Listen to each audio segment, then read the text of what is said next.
Nah, ini adalah ikan bawal yang saya pelihara dari mulai sebesar jempol orang dewasa, sekarang udah membesar menjadi 3 jari ya. Dan ini kolamnya juga sempit, kecil, tapi bawalnya bisa tumbuh besar dan sehat. Nih, bagaimana caranya? Kita lihat.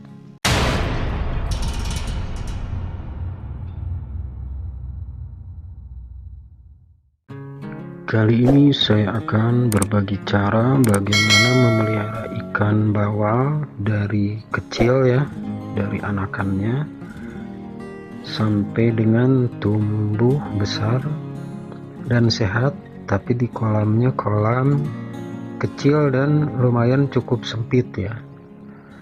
Kolam ini dulu bekas kolam ikan wader.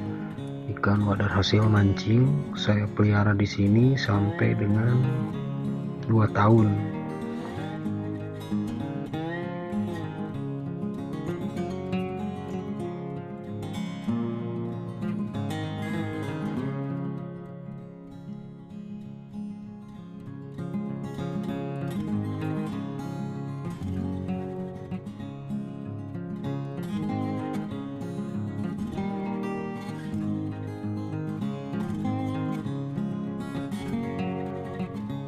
Nah, saya ganti untuk memelihara ikan bawal. Tadinya saya coba-coba memasukkan beberapa anak bawal sebesar telunjuk, terus lama-lama akhirnya dia tumbuh membesar ya, tumbuh sehat membesar. Nah, kedua kalinya ini saya coba lagi untuk memeliharanya dan ternyata bawalnya tumbuh dengan sehat. Ini saya beli itu bibit bawalnya sebesar jempol, sekarang sudah 3 jari ya, padahal kolamnya ini nggak ada filter airnya, terus nggak ada air mengalirnya ya, nggak ada, jadi tergenang seperti ini. Ini kebetulan di musim hujan, jadi sekolamnya suka airnya meninggi, kemudian ke saluran airnya terbuang gitu, jadi ada sirkulasi air dari air hujan ya. Tapi kalau nggak ada air hujan, kita bisa pengulangan isi airnya pada waktu airnya udah keruh ya.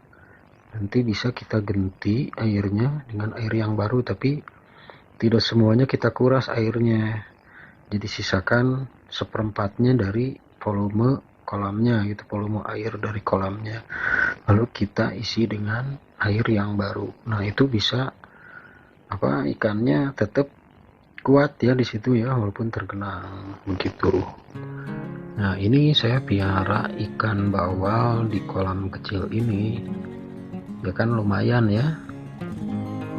Ini ikan bawalnya kalau tumbuh jadi besar kan lumayan, nanti bisa kita masak ya, kita bisa goreng ya, jadi ada sesuatu yang menghasilkan ya, walaupun kolamnya itu dengan skala sederhana kecil seperti ini, tapi lumayan kan.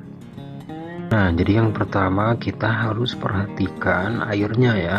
Pertama kita memasukkan air ke dalam kolamnya itu harus benar-benar air yang bersih ya, boleh pakai air sumur ya, jadi jangan mengandung sabun, kotor, atau air yang mengandung kaporit ya. Jadi kita diamkan dulu airnya, kemudian kita tanamkan bibit bawalnya ya, minimalnya harus sebesar telunjuk ya.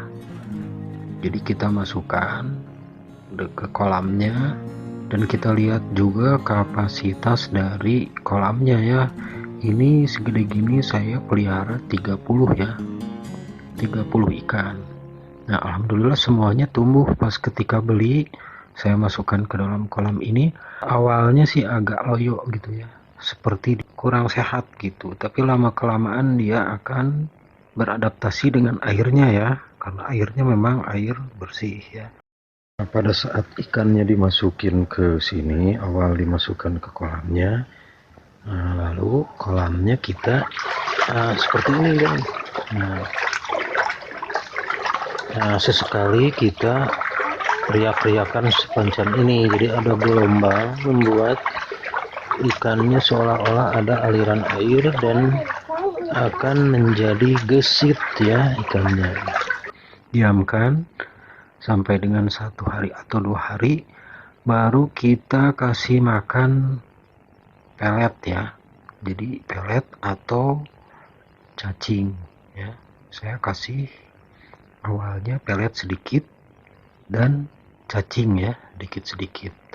Nanti kita jadwalkan 1 hari itu 1 sampai 2 kali kita kasih makan ya. Lihat saja ini kan tumbuhnya udah gesit gitu. Jadi bawal ini kalau kita dekat kolamnya dia akan ngumpet gitu ya. Jadi kolamnya kita buat seperti tempat berteduhnya atau semacam lubang gitu ya. Nah, ada tempat buat dia bersembunyinya. Dan tandanya bahwa bawal kita sehat di kolam ini ditandai dengan pergerakan bawalnya ya. Lihat saja ini udah gesit banget, dan ketika dikasih makan bawalnya akan melahap pakannya ya. Jadi begitu kita kasih makan, bawalnya bereaksi cepat untuk memakan pakannya. Nah, itu berarti ikan bawal kita udah sehat dan siap untuk tumbuh besar ya. Untuk pemberian pakannya ini kan masih 3 jari ya, 3 jarian kurang sedikit lah. Jadi saya biasanya memberikan pakannya cukup 3 sendok makan pagi dan 3 sendok makan sore hari ya, itu juga udah cukup.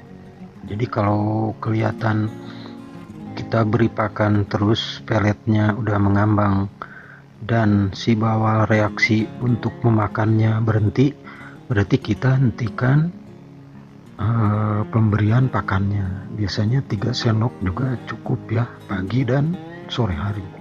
Dan ini udah saya coba untuk memelihara bawal ini sudah 2 kali ya, dan berhasil sampai sebesar 5 jari dan sudah saya panen, sudah saya masak. Begitulah caranya, cara yang sederhana tapi mungkin bermanfaat. Dan jangan lupa untuk like, komen, dan subscribe. Tidak lupa juga untuk menonton video-video saya sebelumnya.